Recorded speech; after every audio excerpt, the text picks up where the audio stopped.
പെൺകുട്ടികളെ സ്വയം പ്രതിരോധത്തിന് പ്രാപ്തരാക്കുവാൻ ലക്ഷ്യമിടുന്ന പദ്ധതിയിലെ ആദ്യ ബാച്ചിന്റെ കരാട്ടെ പരിശീലനം പൂർത്തിയാക്കുകയാണ്. വൈക്കം നഗരസഭാ പരിധിയിലെ സർക്കാർ സ്കൂളുകളിൽ നിന്നുള്ള 10 വയസ്സിനും 15 വയസ്സിനും മധ്യേയുള്ള 116 പെൺകുട്ടികളാണ് ആദ്യ സംഘത്തിൽ പരിശീലനം പൂർത്തിയാക്കുന്നത്. Akshaya learning centre chairman Biju രാഘവനാണ് കരാട്ടെ പരിശീലനത്തിന്റെ ചുമതല വഹിക്കുന്നത്. അധ്യയന ദിവസങ്ങളിൽ 1 മണിക്കൂർ വീതവും ശനിയാഴ്ചകളിൽ 3 മണിക്കൂർ വീതവുമാണ് കരാട്ടെ പരിശീലനം.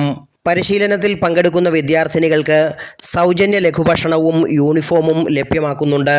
പരിശീലനം പൂർത്തിയാകുന്ന മുറയ്ക്ക് സർട്ടിഫിക്കറ്റുകളും. വ്യത്യസ്ത സാഹചര്യങ്ങളിൽ ഉണ്ടാകുന്ന ആക്രമണങ്ങളെ ഫലപ്രദമായി ചെറുക്കുവാനും പ്രതിരോധിക്കുവാനും കഴിയുന്ന വിധം പെൺകുട്ടികളെ ശാരീരികമായും മാനസികമായും പ്രാപ്തരാക്കുകയാണ് പദ്ധതിയുടെ ലക്ഷ്യമെന്ന് പരിശീലകൻ ബിജു രാഘവൻ പറയുന്നു.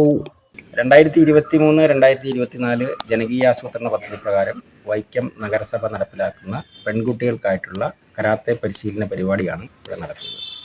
വൈക്കം നഗരസഭയുടെ പരിധിക്കുള്ളിലുള്ള ഗവൺമെൻറ് സ്കൂളിലെ 10നും 15നും വയസ്സിനിടയ്ക്കുള്ള എല്ലാ പെൺകുട്ടികൾക്കുമായിട്ടാണ് ഈ പരിശീലനം നടക്കുന്നത്. സ്കൂളുകളിൽ നിന്ന് തിരഞ്ഞെടുത്ത 100 കുട്ടികളാണ് ഇതിൽ പങ്കെടുക്കുന്നത്. ശനിയാഴ്ച ദിവസം ഇതിനായിട്ടുള്ളൊരു പ്രത്യേക കോമൺ ആയിട്ടുള്ളൊരു പരിശീലന പരിപാടിയാണ് ഇവിടെ നടക്കുന്നത്. പദ്ധതിയുടെ ഇംപ്ലിമെൻറ്റിംഗ് ഓഫീസറും Vaikom town LP school head മിസ്ട്രസുമായ എസ് ഷാലിമോൾ, അധ്യാപികമാരായ ഇന്ദു എസ് വിജയൻ, എസ് ശ്രീലക്ഷ്മി എന്നിവരടക്കം പദ്ധതി നടപ്പിലാക്കുന്ന സ്കൂളുകളിലെ പ്രധാന അധ്യാപികമാരും അധ്യാപകരുമാണ് പരിശീലന പരിപാടികൾക്ക് നേതൃത്വം നൽകി വരുന്നത്. Praveen Bhaskar, city voice, Vaikom.